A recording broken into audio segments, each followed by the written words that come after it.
Well, here we are. It's I'm not sure which day again. I'm totally confused. I think we're on day 7. Anyway, it's Monday. We arrived a week ago. We're in a queue to get into the Air and Space Museum. This is the one inside the town. Apparently the highlight of the museum is going to be the Wright brothers aeroplane. I'm not sure if it's the original one or it's a make-believe one, but it's going to be interesting. So anyway, here we go. The queue's moving very quickly. It is 10 o'clock, so that's not too bad. So we're just going to join in and join the queue and have a look at the Aerospace Museum.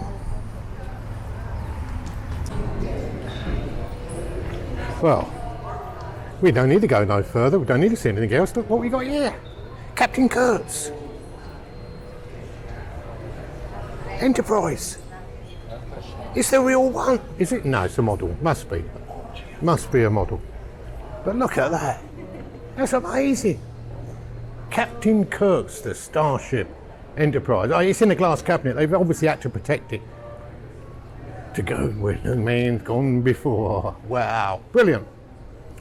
And then up here, we've got a really big, and I mean takes up half the wall of the moon landing. A picture. Let me just bring him in. Look at that. That is. It's obviously been superimposed and it's been made because he wouldn't have had all those bits on it. And then, so you've got.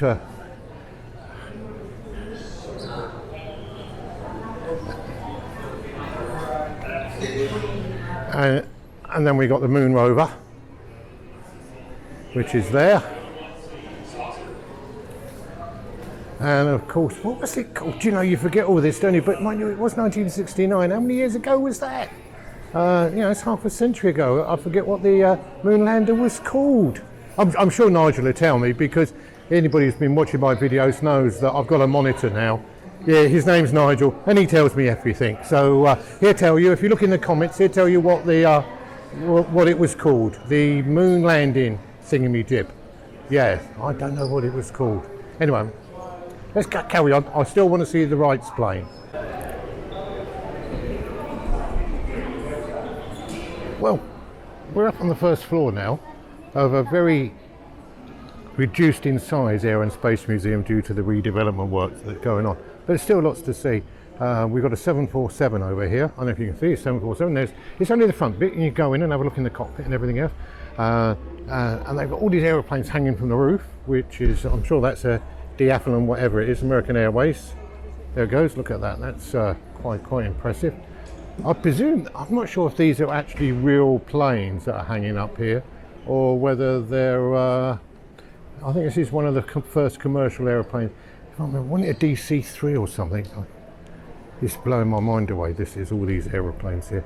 And then we've got another little thingy down there.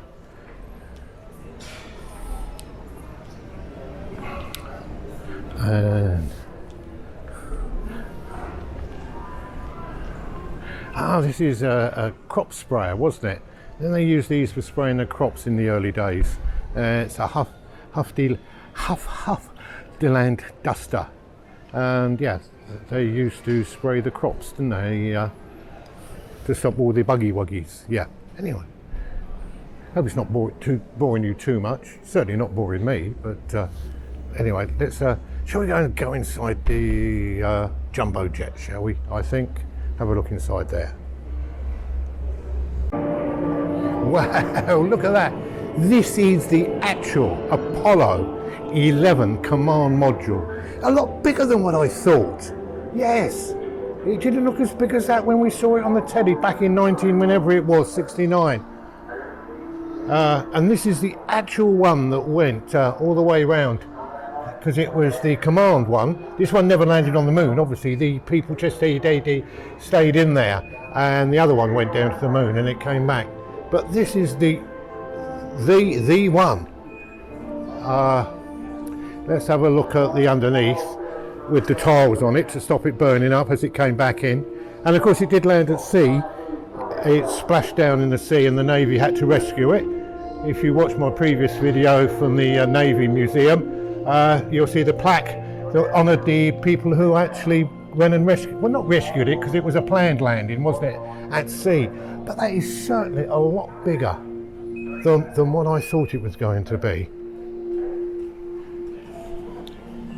Sorry about the lighting in here, but it isn't the, it's all sort of, it's in a dull, they've got it quite dark, but it's just sort of, I don't know if we can see inside.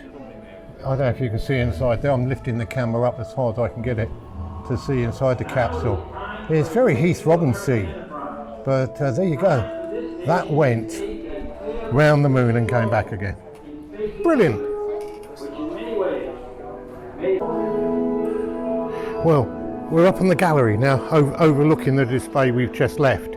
I've got a few satellites hanging from the ceiling. I'm not quite sure which ones they are and what they are, but I'll have a look in a minute. And we're looking down at the command module, which is just down below us in its glass cabinet, being well looked after, and that's where we was. But this is just a wonderful display. And then over here they've recreated the bottom of the Saturn rocket, which is the rocket that took the Apollo moon landing all the way to the moon. And they've got 3 engines here. Well, they've made it look like 3 engines. I'm sure it did have 3 engines on the bottom, but yeah. We've got the engines here. I'm going to have to go to Space Kennedy Center now and have a look at the real rocket, which apparently they've got there.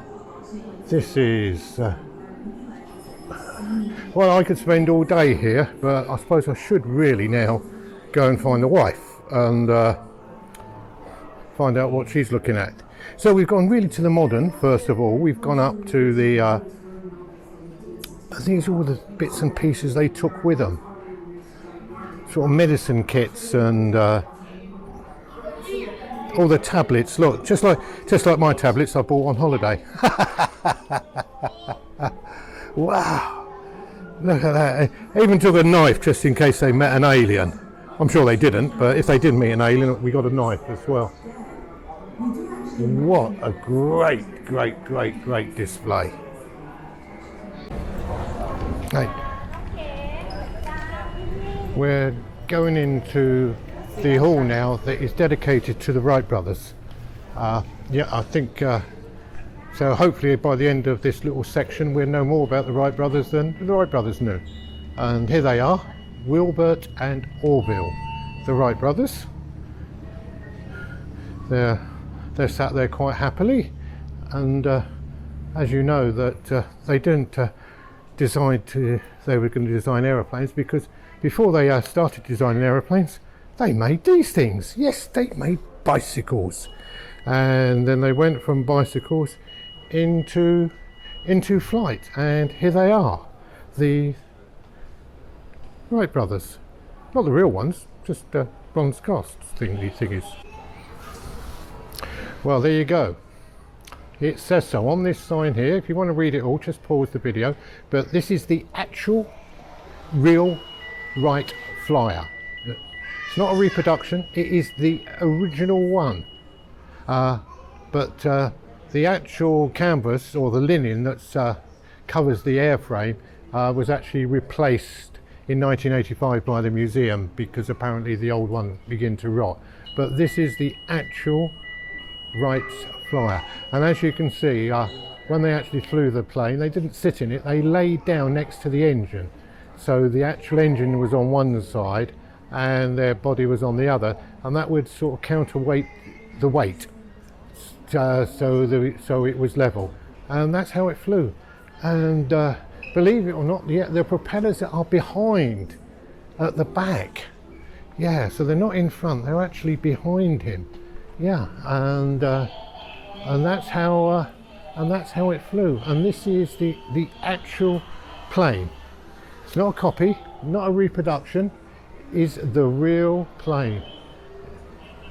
And here it is. And there is, I'm not sure who flew in it. Was it Wilbur or I forgot the other one's name now. Go back to the beginning of the video, it'll tell you. So I'm not sure which Wright brother flew the plane.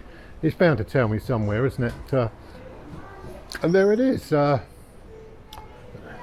even wear a crash helmet, he just wore a cloth cap.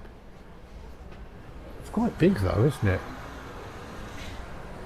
Anyway, we'll go round and start looking at some more bits and pieces.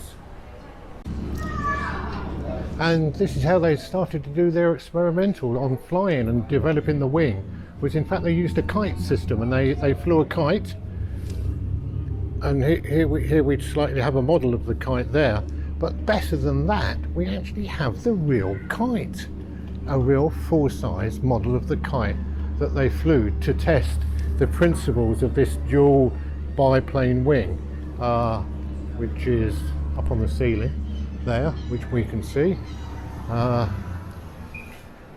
that's how they tested the principles of flight and the dual wing and this tail fin thingy that they got stuck out the back. Very, very interesting, isn't it? And here it goes. If we can see the picture on the wall here of this model with somebody when they're testing it as a glider, so to see if it would actually fly with a body on. But unfortunately, if you actually look here on the side here, not all flights landed successfully, and there was the principle of the laying down of the body in the plane, and he controlled, which of course they still do today, as you know. They still control the planes with their feet, don't they? So look at that, even in the early days they used their feet to control the rudders and the bits and pieces.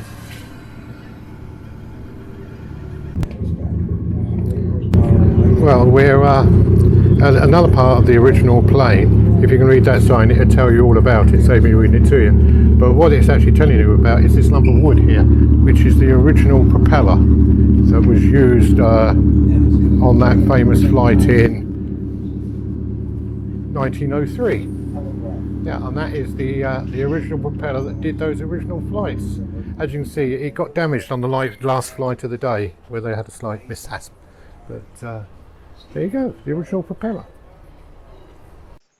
So, what did you think of the Aerospace Museum? Yeah, it's only a quick one. I've only covered two of the halls. One hall had the Wright Flyers in, the first aeroplane the Wright brothers flew. Loads and loads of facts. You could have sat in there for 2-3 hours reading all the leaflets and the bits and pieces. I tried to cover as much as I could in the video without getting too boring. Then we went and saw the Apollo command module. That was well, it was so large. I didn't realise how big it was. And of course, that sat on top of the Saturn rocket, and we showed you the engines for that and bits and pieces. So all in all, we had nearly four hours in the Air and Space Museum, which is right in the centre of Washington on the Mall, next to all the other museums. Unfortunately, it's going through a big major redevelopment at the moment, so quite a lot of it was closed down.